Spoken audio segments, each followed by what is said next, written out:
So you must be wondering that what are we doing with the another home listing. This time we actually looking for our friend who actually lives in Toronto, and then he wants us to find the house for him. Shopping for the house is the most exciting part of any home buying series. It could be a little tricky if you haven't done it before, which being the reason we want to share with you guys how we actually started looking for the house and wanted you to be a part of this journey. So in this video, we're gonna share with you the things that you should be looking into an open house or your first walkthrough before deciding whether you should be putting an offer or not. And lastly, we also gonna show you that what are the questions you need to ask to a seller's realtor in order to get more insights about the house.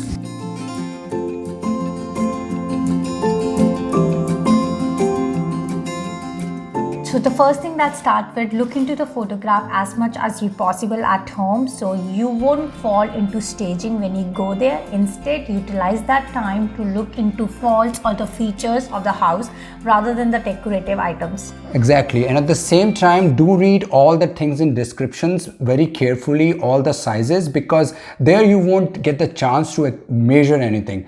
So we'll see you tomorrow in the open house. Until you guys don't find your dream home, we'll keep looking. We'll keep going to all the open houses and make sure that you buy your home.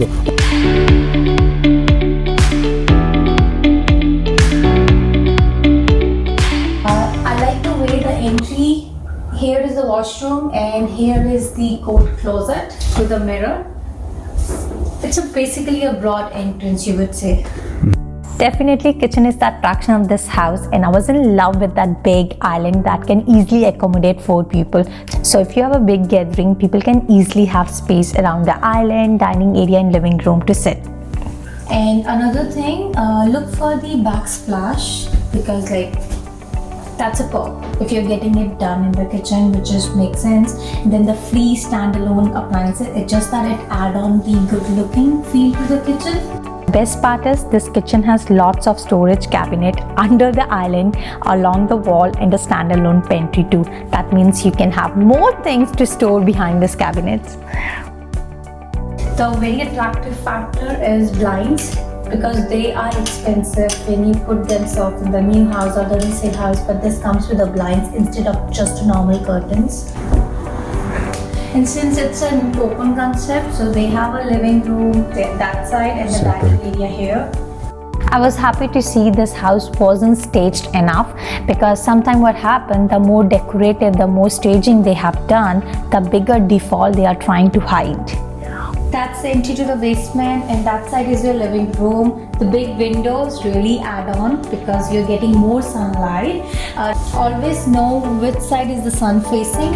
So the master room gets a lot of sunlight, and so is the living room. I noticed from the listing that this house doesn't have an area rug on the upper floor, but if you see so, don't hesitate. Lift up that area rug to check the hard flooring or making sure it isn't stained or damaged by pets.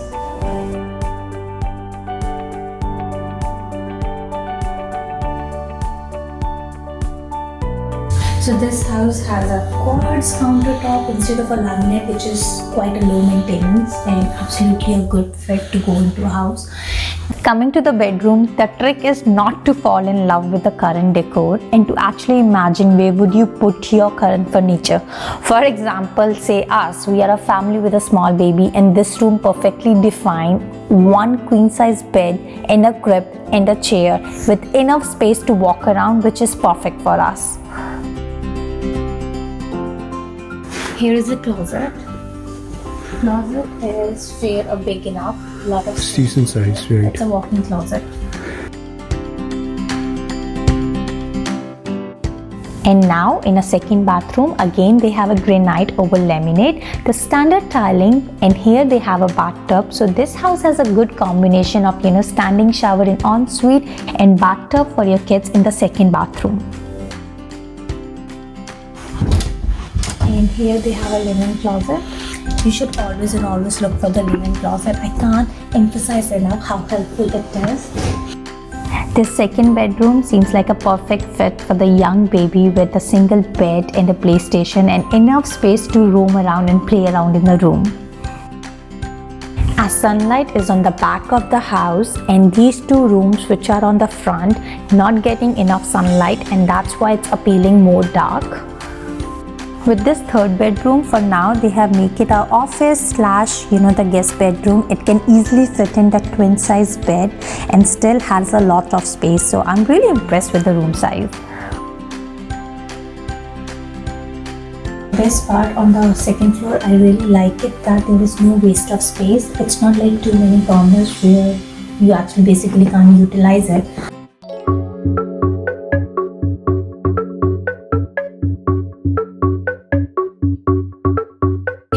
So they have a laundry in the basement, which is kind of a drawback because nowadays as a new build, people expect laundry to be either on the main floor or either on the first floor. So they have well utilized the basement. See, lot of kids toys. This is a young family. Windows in the basement are really small, right? because of which they won't get enough sunlight. So while you are in basement, keep an eye out for the water. If it's recently been rainy or the basement look dry, it's a good news. If it's been dry and the basement appear damp, you should definitely look for a deeper issues and figure out where the water is coming from. Another great part, as you have seen, the basement is from the root of kitchen. It's not a separate basement that you can rent. So always keep that in mind, the entrance of a basement. They have air conditioning in the back. This is townhouses, so they don't have any fencing in between, but the lot size looks decent enough. That's how it looks like. Here. Windows looks good. Finally, we saw the house. We actually liked the house. Actually, Richie asked a lot of questions to the realtor. What did you ask him? Yes, I did ask the realtor about certain things like the moving date, if they have specific moving date for the sellers. This will give me an edge while I'm putting an offer, so that I will know those days and that will be on my offer. The second thing I ask about the pets, because if you are a person with allergies just like me, you want to make sure that you would require deep cleansing of the carpets and the duct to get rid of the residue of the pets, and of course you have to pay close attention to the hardware or the carpet if that has been damaged. The third thing we ask, how many offers have they got yet, so this will give us pretty much a close idea how many offers are we competing against, and that will put us in a better place to play with the numbers. Wow, so इतनी सारी चीजें पूछनी होती है. I was like, you know what, घर अच्छा है, चलो सब कुछ अच्छा है, चलो अब अच्छा है, बाहर चलते हैं. See, that's the thing. Most of us, we just look into the decorative part, that the house is fancy and everything, but there are criticality, there are certain things you should rather be paying attention closely, at least one of the spouse member. Guys, let us know in comments below under what budget are you looking into your houses, so we can show you more variety of houses in different city and help you looking for your dream home. We'll see you soon in our next video. Till then, take care.